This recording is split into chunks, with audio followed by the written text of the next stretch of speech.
Did you have a tough time waking up your kid for school today? If you did, you are not alone. I wonder what happened at our house and your house this morning. We don't know yet. The transition from that lazy summer schedule to the hectic fall frenzy can be rough for them and for you at home. So how can you make things a little easier for everyone? We called in some help. Chief medical correspondent Dr. Jon LaPook is here.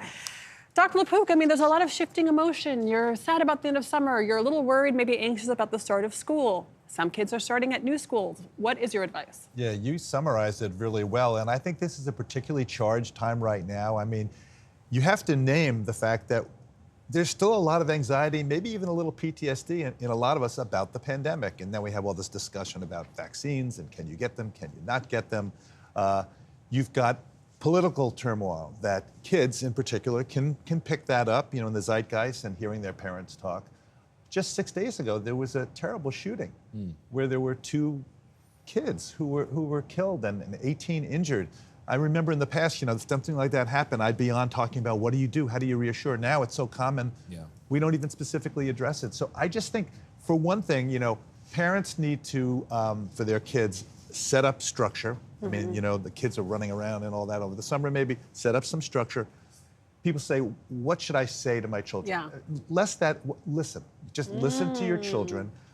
Sort of, you know, and it doesn't have to be, let's sit down and have a conversation. Just, you know, on the way back from school, say, oh, what's going on? And then don't overschedule. You know, my mother used to say, go out and play. Yes. So it's hard for different age groups to give general advice, but if you could, for parents who want to address the fears and the concerns of their kids, what can they do to make this transition smooth? You know, I think just, I'll tell you what I did in my family. You know, it's hard to say for the entire world.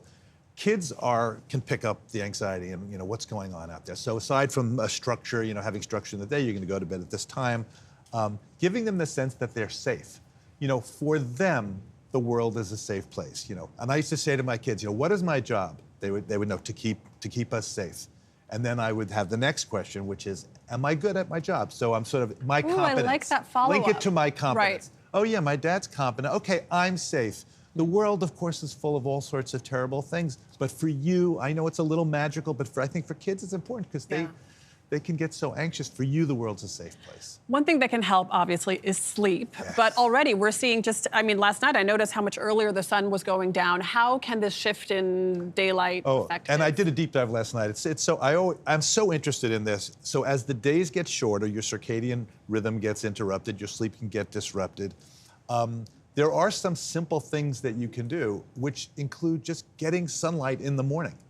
Somehow, you know, get out there, even for 10, 15 minutes, getting that sunlight helps reset your clock. And then we all know that the blue light from screens and from iPhones can inhibit melatonin. Melatonin is the hormone that helps us go to sleep. So there are settings on your iPhone or on your computer that can help dampen that blue light. You know, things like that. I mean, I would also say, although it's so hard to do, put the screens down for 2 to 3 hours before you go to bed. That's really tough to do. In our final 30 seconds here, when people hit their ground running after vacation, which was last week for a lot of folks, including you, how do you do it? How do you hit the ground without losing a step? Yeah. How do you do it? Right. Medicine is improv. And, you know, for me, especially this time of year, is very busy because people are, you know, the deductibles, they're trying to reset in January, so everybody wants to get in. There are a lot of questions right now. You know, you heard Celine Gounder talking about how there's uncertainty about, do I get the vaccine, do I not get the vaccine? So I think if there was ever a time to have your own healthcare provider, I mean, I know it's not always possible, that this is the time when you have advice from one organization different from another organization. But I think basically take a deep breath and here, do this with me. This is one of my favorite things my father-in-law taught me. Everybody out there, to appreciate the moment. Ready? Do it together, right? Wrist go up, wrist go down.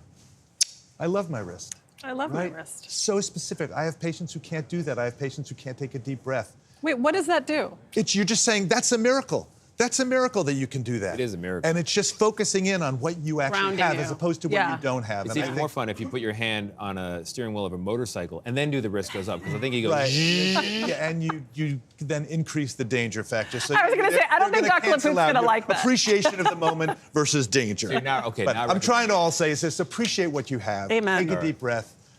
Your father-in-law, Norman Lear, yes, TV producer. Dr. Jon LaPook, thank you very much. Really appreciate it.